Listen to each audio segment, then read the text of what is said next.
आदाब दोस्तों, शेर सुनिए। तेरी मेरी कहानी में, समय की राजधानी में, ये कैसी दूरियां आईं, कहाँ मजबूरियां लाईं। पहाड़ों पर पिघलती बर्फ कैसी खूबसूरत थी। ये सूरज सबका साझा था, ये धरती सबका मस्कन थी। मगर फिर हो गए बरहम बदलते वक्त के मौसम। बने हम आशना ऐसे, ज़मीनों आसमां जैसे। किनारे तुम, किनारे हम, फ़कत मजबूरियाँ बाहम। हमें चलते ही जाना है, यूं ही बंधन निभाना है। एक ना भी हुए गर हम, ताल्लुक़ तो रखें कायम। हमें चलते ही जाना है, यूं ही बंधन निभाना है।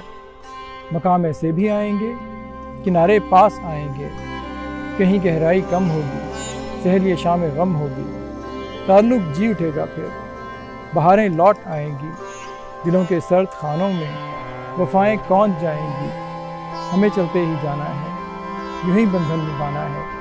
किनारे तुम, किनारे हम, हमारे तुम, तुम्हारे हम। शुक्रिया।